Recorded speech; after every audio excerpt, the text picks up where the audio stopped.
चलें स्टार्ट करते हैं।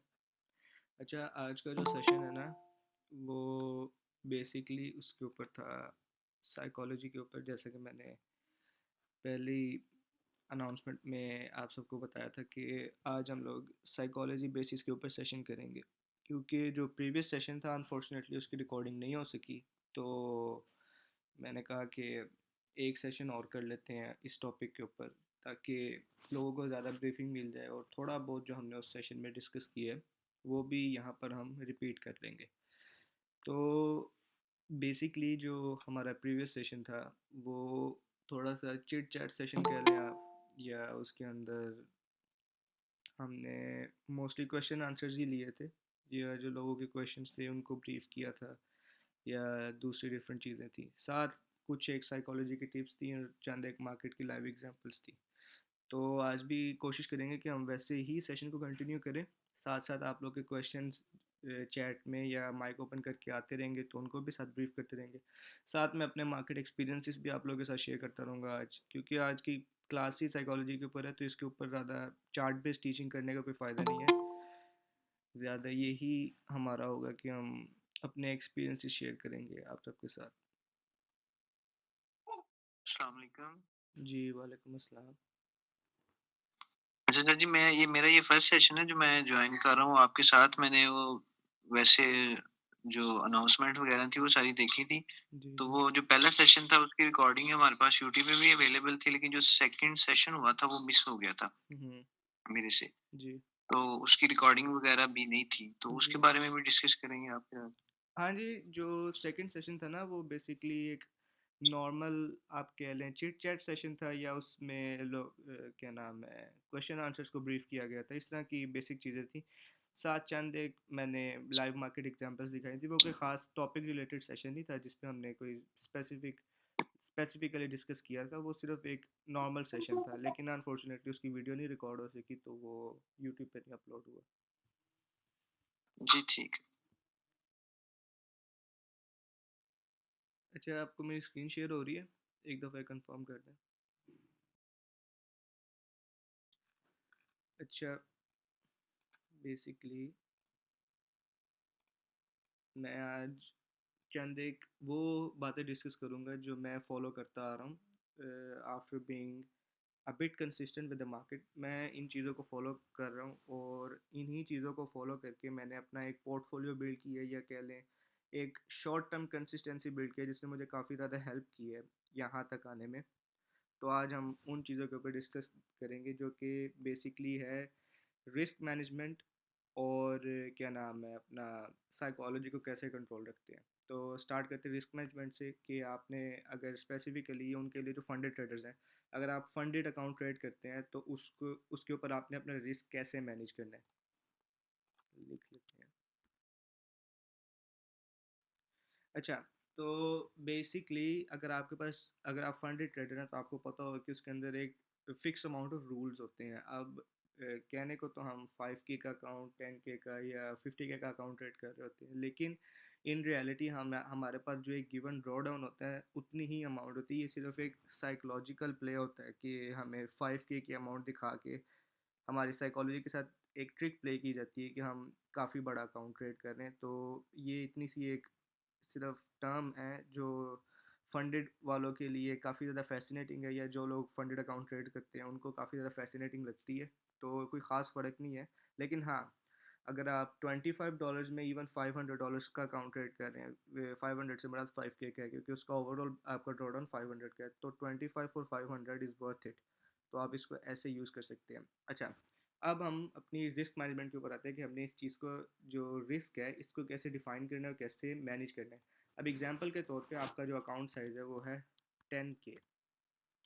ठीक है, आपके पास एक 10K का अकाउंट है।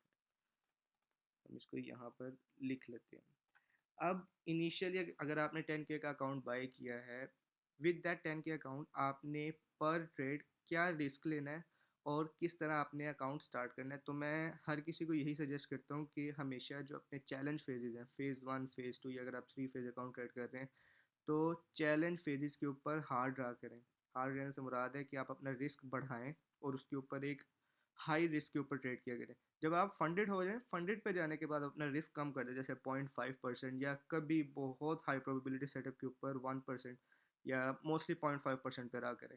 तो whenever you are trading on जो फेजिस अकाउंट या चैलेंज अकाउंट, जिसकी जैसे भी आप कह लें, तो आपने अपना जो रिस्क है वो 1 to 2% रखना है पर ट्रेड, और जो अपना रिवॉर्ड है उसको लो रखना है। क्योंकि ये साइकोलॉजिकली जब आप इनिशियली इस चीज़ के ऊपर ट्रेड करते हैं, तो जितना आपका कम रिवॉर्ड होगा, आप उतने ही मेंटली स्टेबल रहेंगे। क्योंकि अगर आप लंबा रिवॉर्ड रख लेंगे, जैसे कि ये आपने ये आपका एसएल है और ये 1 into 2 है। अब ये मेरा एक्सपीरियंस है, आगे आप लोग इसके ऊपर कि आपकी क्या राय है वो आप बता सकते हैं, लेकिन मैं अपना एक्सपीरियंस शेयर कर रहा हूँ कि मैंने इससे पहले जितने भी पे आउट्स लिए हैं, मैंने उसमें 1 into 3 यूज़ किया, लेकिन 1 into 3 के अंदर जो वेटिंग पीरियड है, वेटिंग पीरियड से मुराद ये है कि ट्रेड लेके उसको होल्ड करना है टारगेट तक। क्योंकि मैं डे ट्रेडिंग करता हूँ, तो मेरा जो मिनिमम टाइम फ्रेम होता है पीओआई सिलेक्शन का, वो 30 मिनट्स होता है।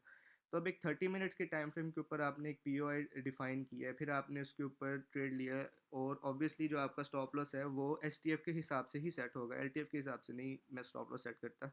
तो एसटीएफ के हिसाब से जो स्टॉप लॉस सेट है उसका 3 टाइम्स आपने टारगेट लेना है, तो उसको अचीव करने में काफ़ी टाइम लगता है। तो अगर आपका जो रिवॉर्ड है वो 1 into 2 है, या इवन 1 into 1, 1 into 1 काफ़ी लो हो जाता है, लेकिन मैं मोस्टली सजेस्ट 1 into 2 ही करता हूँ। तो अगर आपका जो रिवॉर्ड है वो 1 into 2 भी है, तो वो भी मोर देन इनफ है।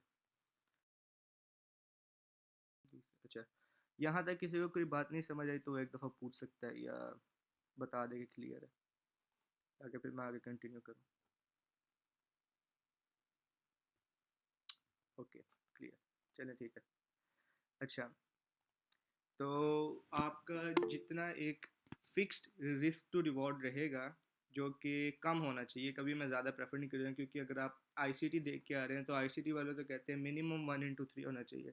वो वो तो 1 into 10 की भी ट्रेड्स लेते हैं, 20 की लेते हैं, हर किसी की एक फिजिबिलिटी लेवल होता है। तो मैं प्रेफर करता हूँ कि आप जब अपना चैलेंज फेस शुरू करें, तो उसके ऊपर अपना रिस्क टू रिवॉर्ड 1 into 2 रखें, और अपना रिस्क जोन सा है पर ट्रेड उसको हाई रखें। क्योंकि हाई रिस्क और लो रिवॉर्ड जोन सा है वो ज़्यादा फीजेबल है और ज़्यादा अचीवेबल भी है, rather than low risk and high reward. क्योंकि लो रिस्क के अंदर हाई रिवॉर्ड अचीव करने के लिए आपको पेशेंस बहुत रखनी पड़ती है, और मोस्टली यहाँ पर जितने भी हैं ट्रेडर्स जो बिगिनर्स हैं, उनमें पेशेंस की बहुत कमी है। अगर अनलेस कि आप 5-6 साल मार्केट को दे चुके हैं, या इवन 3-4 साल, तो पेशेंस बिल्ड हो जाती है, लेकिन इनिशियली पेशेंस नहीं होती किसी में। तो मैं यही प्रेफर करता हूँ कि 1 into 2, या मैक्सिमम कभी अगर आपको नज़र आए कि हाँ बहुत क्लीन सेटअप है, तब 1 into 3 है, लेकिन 1 into 2 के ऊपर है। अब पर ट्रेड जो आपका रिस्क है on your first trade of the account, वो होना चाहिए 2%। ठीक है, 2% on first trade of account.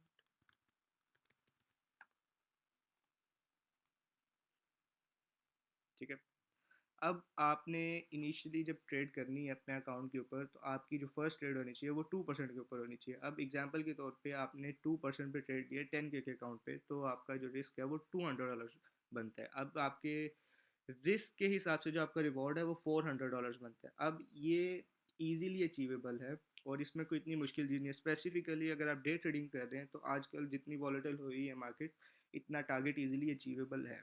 तो 2% on first trade of the account, and then जिस तक आप टारगेट के क्लोज हैं, जस्ट लाइक क्या नाम है, आपने फर्स्ट ट्रेड पे 2% रिस्क लिया है और आपका 4% टारगेट हो गया। अब सेकंड ट्रेड के ऊपर भी आपने सेम चीज़ करनी है, लेकिन ये उन लोगों के ऊपर जाता है जिनके पास अकाउंट में एक स्पेसिफिक रूल होता है कि 3 डेज़ की प्रॉफिटेबिलिटी या 3 डेज़ की मिनिमम ट्रेडिंग हिस्ट्री होनी चाहिए। तो डायरेक्ट तो वो लोग नहीं इस चीज़ को फॉलो कर सकते, लेकिन अगर आपका ये वाला रूल नहीं है तो आप इसको फॉलो कर लें, नहीं तो आप अपनी सेकंड ट्रेड के ऊपर रिस्क को लो कर लें। जस्ट लाइक अगर आपने फर्स्ट ट्रेड पे 2% रिस्क लिया है, तो सेकंड ट्रेड के ऊपर आप 1% कर लें, ताकि आप अपना जो वो रूल है उसको पास कर सकें, एंड देन आप अपना जो नॉर्मल ट्रेड्स है उसको प्रोसीड करें। अब ये कहने में ये चीज़ें बहुत आसान है, लेकिन इसको इम्प्लीमेंट करना काफ़ी मुश्किल है। इसलिए मैंने प्रीवियस सेशन में एक बात की थी कि अपने हार्ड एंड फास्ट रूल्स रखें। मैं एक दफ़ा फिर भी लिख देता हूँ। ठीक है, अब हार्ड एंड फास्ट रूल से यहाँ पे क्या मुराद है? हार्ड एंड फास्ट रूल से मतलब ये है कि आपकी एक फ़िक्स अमाउंट ऑफ रूल्स होने चाहिए। फॉर एग्ज़ाम्पल कि मैं थोड़े बहुत यहाँ पे लिख देता हूँ ताकि आप लोग को आइडिया हो जाए कि मैं कैसे रूल्स की बात कर रहा हूँ। जैसा कि रूल नंबर वन आपका ये है कि आपने 1/2 लेना है, या जो भी आप, अगर आपने 1/3 रखा हुआ है तो 1/3 लेना है, ठीक है। ये आपका रूल नंबर वन है, ठीक है। देन रूल नंबर टू ये है कि आपने पर ट्रेड 0.5% और 1% रिस्क करना है, या इवन 2%, जो भी आपने लिखा हुआ है अपने रूल्स के अंदर। देन जो आपका थर्ड रूल है वो होनी चाहिए टाइमिंग्स, कि आपने कौन सी टाइमिंग्स को ट्रेड करना है। जैसा कि टाइमिंग्स लाइक सेशन, मैं मोस्टली लंदन सेशन ट्रेड करना प्रेफर करता हूँ, काफ़ी लोग न्यूयॉर्क सेशन प्रेफर करेंगे। तो ये एक लेआउट मैं आपको दिखा रहा हूँ, आप इसमें अपने हिसाब से इंफॉर्मेशन को फिल कर सकते हैं, ये सिर्फ एक बेसिक लेआउट है, ठीक है। एंड जो आपका लास्ट रूल होना चाहिए वो होना चाहिए एग्जिट, ठीक है। अब एग्जिट बहुत इंपॉर्टेंट है। एग्जिट इस हिसाब से इंपॉर्टेंट है कि अगर तो आप डे ट्रेडर हैं तो डे ट्रेडिंग के हिसाब से आपने by the end of the day अपनी ट्रेड्स को एग्जिट करना है। फॉर एग्जांपल अगर हम यहाँ पे लिख देते हैं डे ट्रेडर, तो एक दिन की जो पूरी विंडो है उसमें आपने ट्रेड एग्जिट कर देनी है।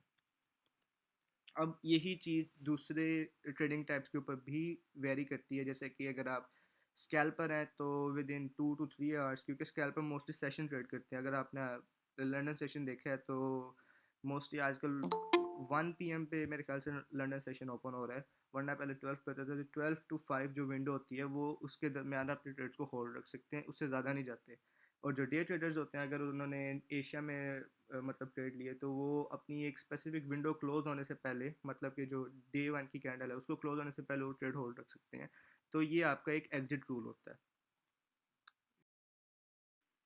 अच्छा, अब जो आपकी नेक्स्ट चीज़ होती है ना वो होती है कंसिस्टेंसी। अब आपको रिस्क का भी पता लग गया कि हाँ मेरा ये रिस्क है, देन आपके एक फिक्स्ड अमाउंट ऑफ रूल्स भी आपने लिख लिए हैं कि ये मेरा रूल है। उसके बाद आपने जो चीज़ जिस पे फोकस करना है वो है कंसिस्टेंसी। अब मोस्टली जो सबसे इम्पोर्टेंट चीज़ है वो होती है कॉन्सेप्ट, कि आप किस कॉन्सेप्ट के ऊपर ट्रेड कर रहे हो और उस कॉन्सेप्ट से आपको क्या एज मिल रहा है।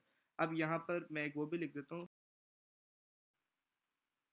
अच्छा, अब कॉन्सेप्ट और एज से क्या मुराद है, यहाँ पर इसका मतलब ये है कि आपने किसी एक कंसेप्ट के ऊपर अपना जो स्ट्रेटजी को बैक टेस्ट करना है या उसको स्टडी करना है, वो कोई एक कंसेप्ट होना चाहिए। अब इसमें काफ़ी सारे लोग कहेंगे कि क्या नाम है, मैंने एसएमसी के बारे में भी यहाँ पे ब्रीफिंग दी थी, जो अपना हमारा फर्स्ट सेशन था उसको इलिट वेव के साथ कंबाइन किया। तो आप लोगों के ज़हन में एक क्वेश्चन ये आ रहा होगा कि अगर मैं इतनी सारी चीज़ों क्या नाम है कंबाइन कर रहा हूँ, तो मैं यहाँ पर एक चीज़ को फॉलो करने की क्यों बात कर रहा हूँ। वो फॉलो करने की है इसलिए मैं कह रहा हूँ क्योंकि हर चीज़ आपको एक डिफाइन एज नहीं प्रोवाइड कर सकती, या एक फिक्स्ड एज नहीं प्रोवाइड करती जो एक चीज़ कर सकती है। क्योंकि एक चीज़ के ऊपर आप जितनी ज़्यादा बैक टेस्टिंग करोगे वो 100 चीज़ों पर बैक टेस्टिंग करने से फार बेटर है। फॉर एग्जांपल कि आप 100 स्ट्रेटजीज को बैक टेस्ट करो, ठीक है, उससे फार बेटर ये है कि आप एक स्ट्रेटजी को 100 दफ़ा बैक टेस्ट कर लो, ठीक है। वो उससे जो आपको एक डाटा कलेक्शन मिलेगी, उससे जो आपको एक एज मिलेगा, वो आपके लिए ज़्यादा बेहतर होगा ये जो ऊपर वाले रूल्स लिखे हैं इनको फॉलो करने के लिए। क्योंकि एग्जांपल के तौर पे अगर आप S M C B use करते हैं, I C T B, Elliott wave B, V S A B, then आपकी एस एन आर यूज़ कर ले, प्राइस एक्शन, डिफरेंट कॉन्सेप्ट हैं सारे। अगर आप यूज़ करते हैं तो आपको डिफरेंट जगह पे डिफरेंट किस्म की थॉट्स हैंगी कि यार यहाँ पर मेरी सपोर्ट एंड रेजिस्टेंस नहीं मिल रही, यहाँ पर वॉल्यूम कंफर्मेशन नहीं दे रहा है, यहाँ पर मेरा स्ट्रक्चर कंफर्मेशन नहीं दे रहा। तो इस तरह की चीज़ों में आप मतलब कंफ्यूज हो जाएंगे। तो कोई एक ऐसा कंसेप्ट बैक टेस्ट करें जिससे आपको एक जो एज है वो इस तरह मिले कि जो आपका विन रेट है वो अबव 50% हो। मैं हमेशा यही कहता हूँ कि उस चीज़ के ऊपर स्टिक रहे जिसका विन रेट आपका 50% के ऊपर है। क्योंकि ट्रेडिंग के अंदर हमेशा फैसिनेटिव चीज़ें बताई जाती हैं कि आपका विन रेट मिनिमम 70% या 80%। भाई 70% 80% विन रेट बहुत ज़्यादा होता है। ये मतलब लाइक उन लोगों का भी नहीं है जो टॉप लेवल के ट्रेडर्स हैं, उनका भी इतना विन रेट नहीं होता। तो 50% या इवन 40% विन रेट भी मोर देन इनफ होता है जो मेरी नज़र में। इवन मेरा अपना विन रेट जो है वो लास्ट ईयर का विन रेट था मेरा 58%। तो मैं समझता हूँ बहुत ज़्यादा है, वरना उससे पहले मेरा विन रेट 30% के पास भी नहीं आता था, क्योंकि लास्ट ईयर मैंने प्रॉफिटेबिलिटी मीट की है, तो मेरा विन रेट 58% गया था। वो भी इस वजह से कि मैं कंसिस्टेंट था। ठीक है, अब यहाँ पर मैं नीचे थोड़ी सी लिख देता हूँ। ये मैंने इस साइड पे लिख दिया। अब फॉलो ओनली वन से मेरा मतलब ये है कि कुछ उस चीज़ को फॉलो करें कम्प्लीटली। अब मैं ये नहीं कह रहा कि आप सारे कंसेप्ट को छोड़ के कंसेप्ट पे आए, क्या नाम है, हर कंसेप्ट पढ़ें, उसके अंदर से वो चीज़ यूज़ करें जो जिस चीज़ से आपको लगता है कि हाँ ये चीज़ बेनिफिशियल है। अब जैसे कि मैं एक एक चीज़ बता देता हूँ हर एक कंसेप्ट से जो मैं यूज़ करता हूँ। आईसीटी से मैं मोस्टली फेयर वैल्यू गैप को यूज़ करता हूँ डेली टाइम फ्रेम के ऊपर, क्योंकि ये अच्छा वर्क करता है और ये आपको नेक्स्ट स्पेशली गोल्ड के अंदर नेक्स्ट मूव प्रिडिक्ट करने के लिए ज़्यादा हेल्पफुल रहता है आईसीटी में से फेयर वैल्यू गैप थ्योरी।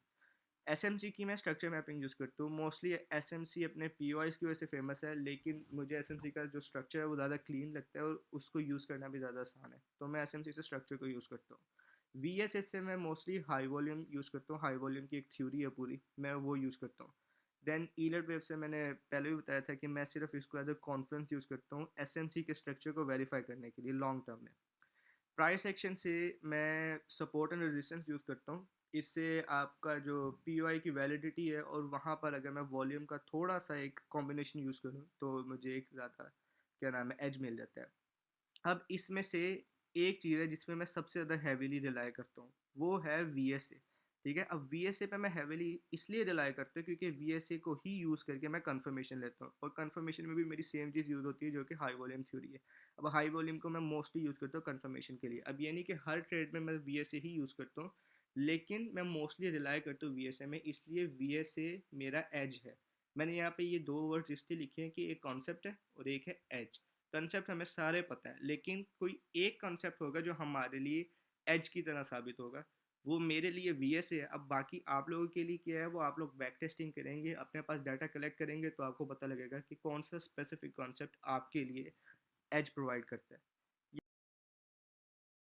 अब अगला जो हमारा लास्ट एक जो चार मतलब हमारे पिलर्स हैं उनमें से लास्ट है कंसिस्टेंसी का। अब जो आपका लास्ट हमारा पॉइंट है वो है कंसिस्टेंसी के बारे में। अब मैंने एक जब इनिशियली मैंने डाटा कलेक्ट करना शुरू किया था मार्केट के रिलेटेड, उससे पहले मैं रैंडम ट्रेड्स करता था। अगर मैं ऑनेस्टली बताऊं, मतलब स्टार्टिंग के 2 साल मैंने रैंडमली ट्रेड किया। मुझे नहीं पता कि मैं कौन सा सेशन ट्रेड कर रहा हूँ, मुझे नहीं पता कि मैं क्या ट्रेड कर रहा हूँ, मुझे बस उठना है, देखना है मार्केट को, अगर सेट फॉर्म हो रहा है ठीक है ले ली ट्रेड, ऐसे करता था मैं ट्रेड। लेकिन फिर मैंने अपने अंदर एक चेंज लाया, वो ये था कि मैं अपने आप को एक स्पेसिफिक टाइम देता था बैक टेस्टिंग के लिए। फॉर एग्जांपल कि मैंने 2 हफ्ता मार्केट को बैक टेस्ट किया, पुराने डाटा पे नहीं, जो मार्केट में मूव हो रही है उसके ऊपर मैंने बैक टेस्ट किया। उसके ऊपर मैंने बैक टेस्ट ऐसे किया कि एग्जांपल के तौर पे ये मार्केट में स्ट्रक्चर चल रहा है, ठीक है, ये एग्जांपल है कि ये एक स्ट्रक्चर चल रहा है। ये वो नहीं है कि आपने बार रिप्ले लगाया हुआ था ये स्ट्रक्चर है, नहीं, ये मार्केट में रियल स्ट्रक्चर चल रहा है। अब मैं क्या करता था कि मैं यहाँ पर अपनी एक पोजीशन साइज खोल देता था, यही जो पोजीशन साइजिंग टूल है, जैसे कि एग्जांपल के तौर पे मैंने ये पोजीशन साइजिंग टूल यहाँ पर लगा दिया, ठीक है, और इसको लगा के मैं सिर्फ वेट करता था कि मेरा टारगेट हिट हो रहा है कि नहीं। इससे मेरे पास एक साइकोलॉजिकली एक डाटा कलेक्ट होता था 2 वीक्स का। मैं 2 वीक्स तक यही करता था कि मैं रियल मार्केट के अंदर इसी तरह ये टूल्स लगाता था, उसके स्क्रीनशॉट्स लेता था और अपने पास रिजल्ट्स लिख लेता था। अब आफ्टर 2 वीक अगर तो मुझे 50 to 60% एक्यूरेसी मिल रही है, जो कि बहुत ज़्यादा है, क्योंकि मैंने डाटा कलेक्ट करना है तो मैं मैक्सिमम अमाउंट ऑफ एक्यूरेसी के पीछे जाता था। अब उसके बाद मैं जाता था कंसिस्टेंसी के ऊपर। कंसिस्टेंसी से मुराद है कि 2 हफ्ते मैंने मार्केट को बैक टेस्ट किए रियल मार्केट डाटा के ऊपर, ठीक है, मार्केट की टेस्टिंग की है सारी। अब उसके बाद जो नेक्स्ट 2 वीक्स हैं वो मैं ट्रेड करूँगा उस स्पेसिफिक कॉन्सेप्ट के ऊपर जिसकी वो मैंने टेस्ट की है। अब एग्जांपल के तौर पे ये सारी चीज़ मैंने टेस्ट की। अब इसकी ऐसे एग्जांपल ले लेते हैं कि मैंने इसमें से इन कंसेप्ट में से कोई एक कंसेप्ट ले लिया। अब उसकी हम आईसीटी ले लेते हैं फॉर एग्जांपल। अब आईसीटी के मैंने सेशन के अंदर ट्रेड करने के को मतलब उसका जो डाटा है वो कलेक्ट किया, मैंने फेयर वैल्यू गैप का डाटा कलेक्ट किया, मैंने इन 3 से 4 चीज़ों का डाटा कलेक्ट किया, फिर उसको मिक्स किया, और आफ्टर 2 वीक्स मैंने एक समरी निकाली कि हाँ इस टाइम पे, इस मोमेंट पे, इस टाइम फ्रेम पे ये चीज़ बनती है, और इसी चीज़ ने मुझे इन 2 हफ्तों में ये रिजल्ट्स दिखाए हैं। तो हाँ, ये चीज़ मेरे लिए बेनिफिशियल है। उसके बाद मैं 2 हफ्ते उस पे ट्रेड करता था, क्योंकि सिर्फ मार्केट को देखना और देखने के बाद उसको इम्प्लीमेंट करना उसके ऊपर, ये ज़्यादा मुश्किल चीज़ है। कि अगर आप रियल मार्केट के ऊपर ट्रेड लेते हो तो ट्रेड लेना मुश्किल है और बैक टेस्टिंग करना आसान है। तो मैं सबको यही कहता हूँ हर दफ़ा कि जब भी आप बैक टेस्टिंग करो, आपको पुराने डाटा पे बैक टेस्टिंग करने का कोई फ़ायदा नहीं होता। ये मेरा एक्सपीरियंस है, ये मेरा तजर्बा है जो मैं आपको अभी भी कह रहा हूँ। जो भी यहाँ पे पुराने डाटा के ऊपर बैक टेस्टिंग करता है, आपको कोई फ़ायदा नहीं होगा। जिस दिन आपने अपना टाइम निकालना शुरू कर दिया, क्योंकि हमारा यही होता है ना कि हमने ओवरनाइट सक्सेस के पीछे भागना है। पुराने डेटा, 2 साल का डेटा अगर आपके पास ट्रेडिंग व्यू प्रीमियम है, तो आप 2 घंटे में 2 साल का डेटा बैक टेस्ट कर लोगे। तो क्या किसी में इतनी पेशेंस है कि 2 साल का डाटा वो रियल मार्केट टाइम में बैक टेस्ट करे, या रियल मार्केट में 2 साल सिर्फ मार्केट को देखे और उसकी मूव्स को प्रिडिक्ट करे? किसी में भी नहीं है। इसलिए था मेरे में भी नहीं, इसलिए मैंने अपने आप को एक शॉर्ट विंडो दी थी 2 वीक्स की। मैं 2 वीक्स मार्केट के अंदर जितना हो सकता था एक स्पेसिफिक कंसेप्ट के ऊपर मैं टेस्टिंग करता था। आफ्टर दैट 2 वीक्स मैं उसके ऊपर ट्रेड लेता था। अब इससे ये आपका होता है क्या कि आपका एक स्पेसिफिक जो आपने एज निकाला था फर्स्ट 2 वीक्स में, उसके ऊपर आपका जो कॉन्फिडेंस लेवल है वो बहुत ज़्यादा बूस्ट होता है कि हाँ, ये चीज़ मैंने बैक टेस्ट की है, ये चीज़ मैंने रियल मार्केट में भी होते हुए देखी है। फिर जब आप उसके ऊपर ट्रेड लेते हो ना, ये काफ़ी क्वेश्चन लोगों का क्वेश्चन आता है कि हम एनालिसिस कर लेते हैं लेकिन उस पर ट्रेड नहीं ली जाती। ये तभी होगा जब आपने रियल मार्केट के ऊपर वो चीज़ होते हुए देखी होगी, देन आपने उसके ऊपर ट्रेड की होगी। अब ये हार्ड एंड है कि ये एक 1 मंथ चैलेंज होता है जो मैंने अपने आप को दिया था और मैं इसको फॉलो भी किया है, और इसने मुझे बहुत हेल्प की थी। इसलिए ये सारी जितनी भी हमने डिस्कशन की है, ये सारी उसी के ऊपर थी कि 1 मंथ के टाइम पीरियड के अंदर मैं पहले एक अकाउंट बाय करता था, लेकिन मैं उसके ऊपर ट्रेड नहीं करता था। उससे पहले मैं 2 वीक्स मार्केट को बैक टेस्ट करता था और रियल मार्केट डाटा को सैम्पल साइज कलेक्ट करता था, और अपना एक जो होता है एज, वो मैं निकालता था। आफ्टर दैट मैं उस अकाउंट के ऊपर ट्रेड करता था 2 वीक्स, और अपने पास एक रिजल्ट निकालता था कि 2 हफ्ते मैंने इस कंसेप्ट के ऊपर ट्रेड की है, तो मुझे क्या उसके रिजल्ट्स मिले।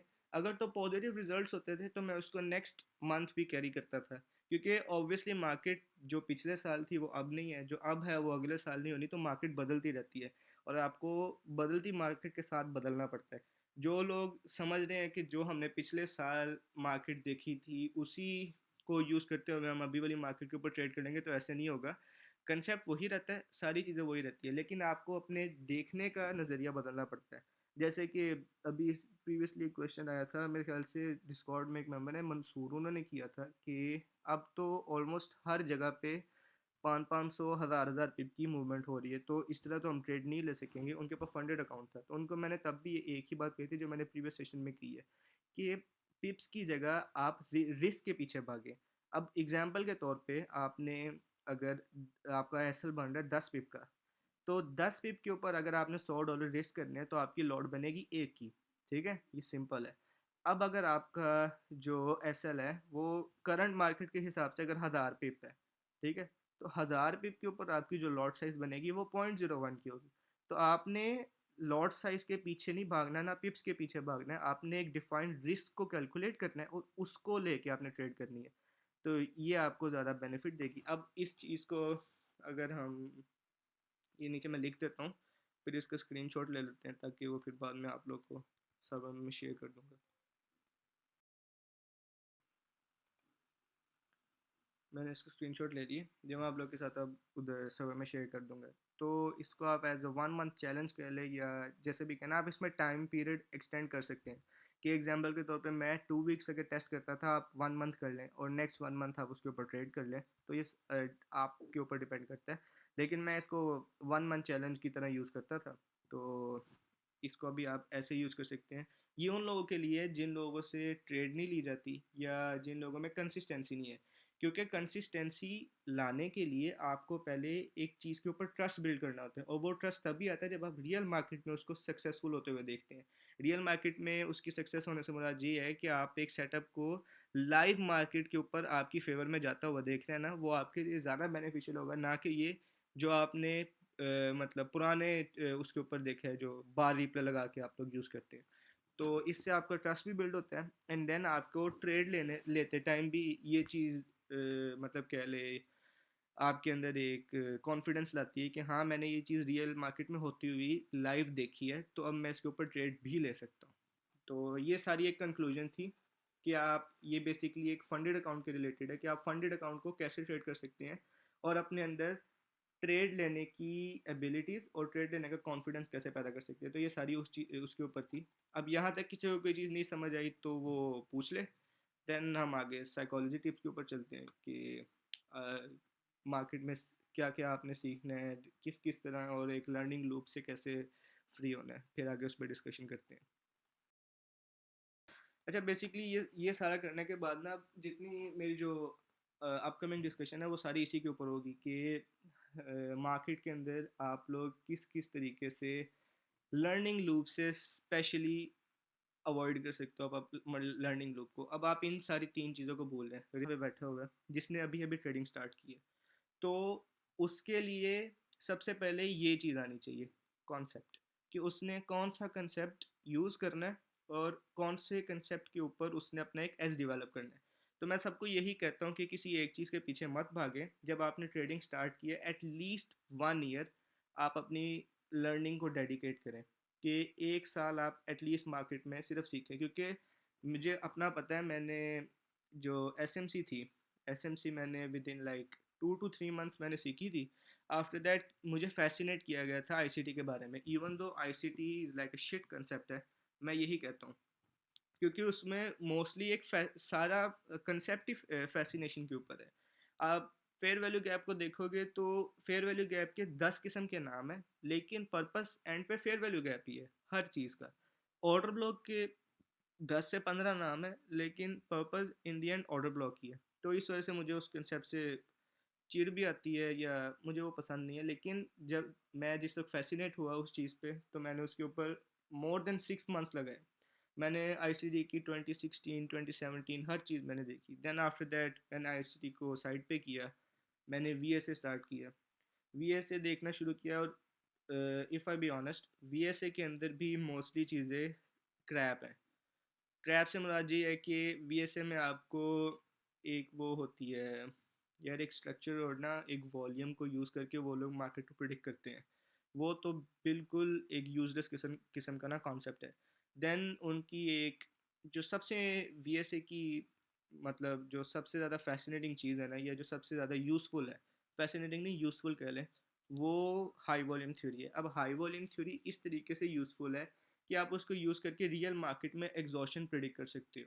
एग्जॉशन से मुराद है कि जो नेक्स्ट फॉर्मिंग स्ट्रक्चर है वो बुलिश हो सकता है। तो ये एग्जॉशन है, इसके ऊपर मैं अपकमिंग डेज में इस पर भी हम वेबिनार करेंगे, लेकिन मैं भी सिर्फ आपको एक छोटी सी स्टेटमेंट एक्सप्लेन की है कि ये चीज़ क्यों यूज़फुल है वीएसए के अंदर।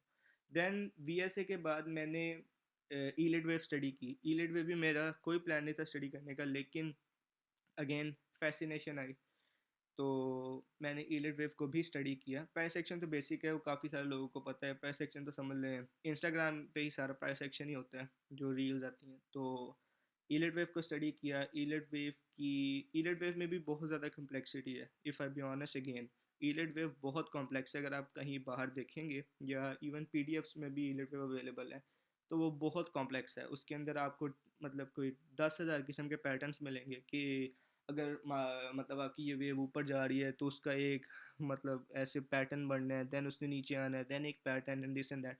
मैंने उस सारी चीज़ों को स्क्वीज़ करके मैंने ईलेट वेव को सिर्फ दो चीज़ों में डिवाइड किया था। वो थी एक करेक्टिव वेव और एक कंटिन्यूटी वेव। ठीक है। अब कंटिन्यूटी वेव का भी कोई एक दूसरा नाम है, तो वो मेरे जहन में नहीं है, लेकिन इसे कंटिन्यूटी वेव इसलिए कहते हैं क्योंकि ये मोस्टली जो मेजोरिटी ऑफ द मूवमेंट है उसको कवर करती है। ठीक है। मेरे जहन में नहीं था, तो उसको मोटिव कहते हैं। लेकिन अगेन जो पर्पस है वो यही है कि आपने अपने एज को फाइन ट्यून करना है। मेरे लिए मेरा स्ट्रक्चर है एसएमसी का, उसको फाइन ट्यून करने के लिए मैं ईलिड वेव यूज़ करता हूँ, और वो मेरे लिए सिर्फ एज क्या नाम है टूल या रिफाइनिंग टूल के लिए है। मैं इसको कोई कंसेप्ट के लिए तौर पे नहीं इंडोर्स करता, या मैं किसी को भी नहीं कहता कि ईलिड वेव को एज अ कंसेप्ट यूज़ करो। कंसेप्ट में मैं सिर्फ 3 कंसेप्ट ही आपको रेकमेंड करता हूँ। वो या तो प्राइस एक्शन होगा, या वीएसए है, या स्मार्ट मनी कॉन्सेप्ट है, एसएमसी। इसको अगर आप अपनी बेस बना लेंगे इनमें से किसी एक को भी, बाकी जितने कंसेप्ट हैं वो आपकी वो बन जाएंगे, मतलब एक रिफाइनिंग टूल बन जाएंगे। कोई भी एक कंसेप्ट को आपने सिर्फ बेस बना लें। सर शुएब का जी, आप वहाँ से भी यूज़ कर सकते हैं एसएमसी सर शुएब की। हाँ, उन्होंने एसएमसी को ज़्यादा बेहतर तरीके से एक्सप्लेन किए, क्योंकि जिस तरीके से उन्होंने एसएमसी का जो चेंज ऑफ करेक्टर में स्पेसिफिकली उन्होंने वो कह लें एक रेवोल्यूशन लेके आए हैं अदर देन बाकियों से, तो वो उन्होंने काफ़ी बेहतर चीज़ की है स्मार्ट मनी कंसेप्ट में चेंज ऑफ करेक्टर की। तो आप उनका एसएमसी भी यूज़ कर सकते हैं। एसएमसी आप कोई भी यूज़ कर सकते हैं, ये कहीं पे फिक्स नहीं है कि आपने किसी एक चीज़ की यूज़ करनी है।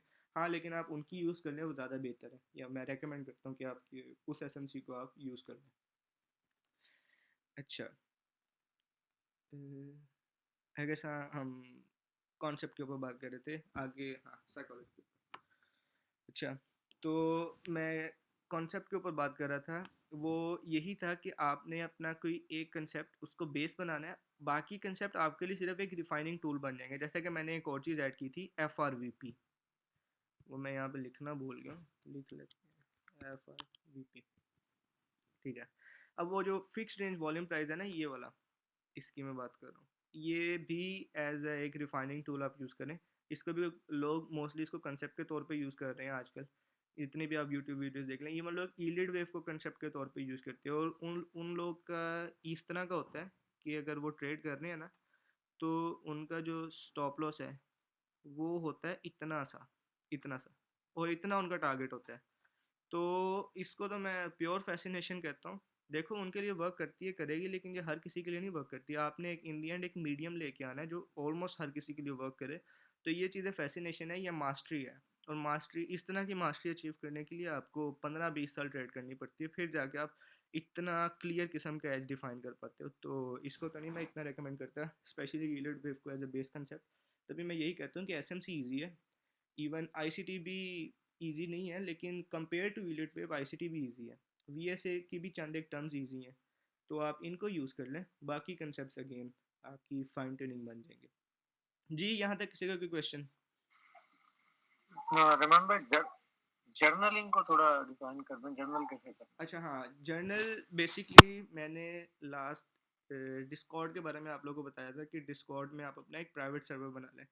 मैं एक दफ़ा दिखा देता हूँ आप लोग को अपना मेरा कैसा है, ताकि आप लोग को एक आइडिया हो जाए। अच्छा, बेसिकली आप अपना एक प्राइवेट सर्वर बनाएं। प्राइवेट सर्वर से मुराद है कि ये वो सर्वर है जिसमें सिर्फ आप होंगे और कोई नहीं होगा। तो ये बनाना इजी है, अगर किसी को नहीं आता तो मैं एक दफ़ा यहाँ पे दिखा देता हूँ। आपने ऐड अ सर्वर पे जाना है, सिंपल, और क्रिएट माय ओन पे क्लिक करना है, and then for me and my friends, या कोई भी इसमें से कोई भी यूज़ कर ले, आप ये यूज़ कर ले। यहाँ पर आपने उसको जर्नल के तौर पे लिख देना है, या अगर आपने यहाँ पे लिखना है जर्नल, ये लिखने के बाद आपने क्रिएट कर देना, तो आपको एक सर्वर बन जाएगा। अच्छा, आफ्टर दैट जो मोस्ट इंपॉर्टेंट चीज़ें हैं वो हैं ये चैनल्स। अब जैसा कि ये मेरे चैनल्स हैं, जैसे ये गेम्स है, ये गोल्स एम, ये डिफरेंट, ये लाइफ लेसन ब्लफ, इस तरह की, क्योंकि मैं इसमें सारी चीज़ें बैक टेस्ट करता हूँ। डिस्कॉर्ड की मुझे सबसे अच्छी चीज़ लगती है कि इसमें कोई बैकअप वाला इशू नहीं है, जैसे कि व्हाट्सएप में होता है कि आपको बैकअप बनाना पड़ता है हर चीज़ का, इसमें कोई इशू नहीं है। मैं मतलब प्रीवियस, मेरे ख्याल से प्रीवियस ईयर जून से बैक टेस्टिंग कर रहा हूँ, और ऑलमोस्ट हर वीक, ऑलमोस्ट नहीं, मेरे ख्याल से सारे वीक्स हैं, मैंने जून से लेके अब तक जितना बेसिकली अपनी एक वीक जो भी ट्रेड करता हूँ उसकी ये वीकली एक हिस्ट्री होती है मेरे MT5 की, वो मैं यहाँ पे लेके उसको स्क्रीनशॉट सेंड कर देता हूँ। देन मैं यहाँ पे ज़रा सी एक्सप्लेनेशन लिखता हूँ, और लेसन में अपना एंड पे ये लिखता हूँ, जैसे कि मैंने यहाँ पे लिखा है, lesson is to keep your temperament cool. इसका मतलब ये है कि मैं कभी कभी एग्रेसिव हो जाता हूँ मार्केट की तरफ आफ्टर गेटिंग स्टॉप्ड आउट। तो मैं एज अ लेसन ये चीज़ें लिखता हूँ, क्योंकि जब जब भी ट्रेडिंग में आपके ऊपर लोएस्ट टाइम आता है ना, लोएस्ट टाइम से मुराद है कि आप अपने उस टाइम पे होते हैं जहाँ पे ऑलमोस्ट 10 में से 9 ट्रेड्स का एसएल लग रहा होता है, एक ट्रेड का टीपी लग रहा होता है, देन उस टाइम पे ये चीज़ें बहुत काम आती हैं। आपको अपनी बेसिक्स रिवाइंड करने को मिलती है कि हाँ, मैं उस टाइम पे कैसे ट्रेड करता था, किन किन चीज़ों को यूज़ करके ट्रेड करता था। तो ये इस चीज़ में ज़्यादा हेल्पफुल है, और इस इससे आपकी एक कंसिस्टेंसी भी बनती है, और डिसिप्लिन भी काफ़ी हद तक आप में आता है। तो इस तरीके से आप अपना एक चैनल बनाएं, चैनल करो सर्वर, और उसमें डिफरेंट किस्म के चैनल्स बना के आप उसमें जर्नलिंग करना स्टार्ट कर दें। ये नोशन से बेहतर है। नोशन में काफ़ी थोड़ा कॉम्प्लेक्स है, वो हर किसी को समझ नहीं आता जर्नल, लेकिन हाँ ये उससे बेहतर है। Learning loop. अब लर्निंग लूप से क्या मुराद है और इसमें काफ़ी ज़्यादा लोग कैसे फंसे रहते हैं। लर्निंग लूप से ये मुराद है, क्योंकि जिस इंडस्ट्री में हम बैठे हैं ट्रेडिंग की, इसमें ऑलमोस्ट हर कोई आपको यही कहेगा कि, या अगर आप हुक बेस्ड थंबनेल्स देखें यूट्यूब के ऊपर या इंस्टाग्राम के ऊपर, तो ऑलमोस्ट हर वीडियो या हर रील का कॉन्टेक्स्ट यही होता है कि 90% win rate strategy, almost refined SMC, इस तरह के काफ़ी ज़्यादा वर्ड्स लोग यूज़ करते हैं कि अपना मंजन बेचने के लिए कह लें या इस तरह की चीज़ें करने के लिए। तो इसको मैं लर्निंग लूप कहता हूँ। लर्निंग लूप से मुराद ये है, और इसमें स्पेशली बिगनर्स ट्रैप होते हैं, इवन एडवांस लेवल के लोग भी यहाँ से भाग जाते हैं, इसको स्किप कर देते हैं, लेकिन जो बिगिनर होता है वो इसमें बहुत बुरा फंस जाता है। वो इस तरह फंसता है कि इनिशियली वो आएगा और उसको बताया जाएगा कि यार आप एसएमसी सीखो। इसमें ये मैं अपनी स्टोरी सारी एक्सप्लेन करूँगा आप लोगों को, तो इसको रिलेट करने ईजी होगा। एसएमसी सीखने के बाद उसको बताया जाता है कि यार एसएमसी का तो स्ट्रक्चर अच्छा है, आईसीटी की जौन सी है ना, वो मार्केट टेक्निक्स बहुत अच्छी हैं, आईसीटी के पीओएस बहुत अच्छे हैं, लिक्विडिटी बेस्ट है आईसीटी की, आप आईसीटी देखो। आईसीटी भी सीख लेता है। अब आईसीटी के बाद उसको कहा जाता है कि यार आप वीएसए देखो, वीएसए में रियल मार्केट वॉल्यूम के बारे में समझो, वीएसए ही सब कुछ है। तो वीएसए भी वो कर लेते हैं। अब आफ्टर वीएसए उसको कहा जाता है कि अब आप ईलिट वेव करो, ईलिट वेव के बाद कहा जाएगा आप उसको एफआरवीपी, देन प्राइस एक्शन, देन कोई नैनो लिक्विडिटी के नाम से टर्म्स आ जाएंगे। तो ये एक लूप है, ठीक है, ये एक वो साइकिल है जो नेवर एंडिंग है, स्पेशली ट्रेडिंग जैसी इंडस्ट्री में ये नेवर एंडिंग चीज़ है। तो मैं हर किसी को अपनी यही कहता हूँ, और ये मेरी फिर यही वाली बात यहाँ पर रिलेट होती है कि एक कंसेप्ट पकड़ो, उसको अपना बेस कंसेप्ट बनाओ। पहले इन सब को स्टडी करो और उसके बाद एक कंसेप्ट डिराइव करो कि यार ये चीज़ है जिससे मुझे सबसे ज़्यादा एज मिला है, उसको अपना बेस कंसेप्ट बनाओ। ऑटोमेटिकली जितने भी सारे कंसेप्ट हैं वो आपके मतलब साइड ट्यूनिंग कंसेप्ट बन जाएंगे, या फाइन ट्यूनिंग कंसेप्ट या कॉन्फ्रेंस बन जाएंगी, तो आपको ज़रूरत नहीं पड़ेगी। ये लर्निंग लूप है, इसमें काफ़ी ज़्यादा लोग फंसे हैं। इवन हमारा सोशल मीडिया ही ऐसा है कि इस तरह की चीज़ों को फैसिनेट करने में टाइम नहीं लगाता, तो वो भी स्टक है इस लूप के अंदर। तो मैं आप सबको भी यही चीज़ रेकमेंड करूँगा, अगर आप में से कोई अभी सीख रहा है तो अपनी लर्निंग को एक बारी पॉज करें, ठीक है, अपने आप बैठें, आज रात बैठें या जिस जब भी बैठें, अपने आप को इवेलुएट करें कि यार ये वो चीज़ें हैं जिसको मैंने यूज़ करके अब आप आज एक मैंने एज निकालना है अपना, कि अगर आपने इतने कंसेप्ट सीखे हैं कि आपके पास एक डाटा होना चाहिए उन कंसेप्ट्स का। अब अगर किसी के पास डाटा नहीं है तो अगेन आप एक मंथ लें, डाटा बिल्ड करें, और फिर आप उसके ऊपर ट्रेड करें। आपको खुद ही आइडिया हो जाएगा कि मैं ये सारी बातें क्यों कर रहा हूँ, क्योंकि ये वो चीज़ें हैं जिसने मेरा बहुत टाइम वेस्ट किया है। और कह लें अगर इन चीज़ों को मैं एलिमिनेट कर देता, मे भी मेरे 2 साल पहले मैं प्रॉफिटेबल होता, मेरे में ट्रेड लेने की हिम्मत होती। काफ़ी लोगों में यही सबसे ज़्यादा एक फ़्लॉ है कि उनसे ट्रेड ही नहीं ली जाती अपने एनालिसिस पे। तो वो इसी वजह से है कि वो एक लर्निंग लूप में स्टक होते हैं। तो ये मेरा लास्ट टॉपिक था साइकोलॉजी के ऊपर। ये टिप्स मैंने आपको दी हैं, ये सारी समझ लिए कि आपकी टिप्स ही हैं, कि अगर आप इनको फॉलो कर लेंगे और इनके ऊपर थोड़ी देर वर्क कर लेंगे तो ये आपके लिए काफ़ी हद तक बेनिफिशियल साबित होंगी। फिर हम क्लास एंड करते हैं यहाँ पे और नेक्स्ट टॉपिक के नेक्स्ट सेशन के लिए कोई टॉपिक डिसाइड करेंगे। तो बता दें मुझे एक दफ़ा।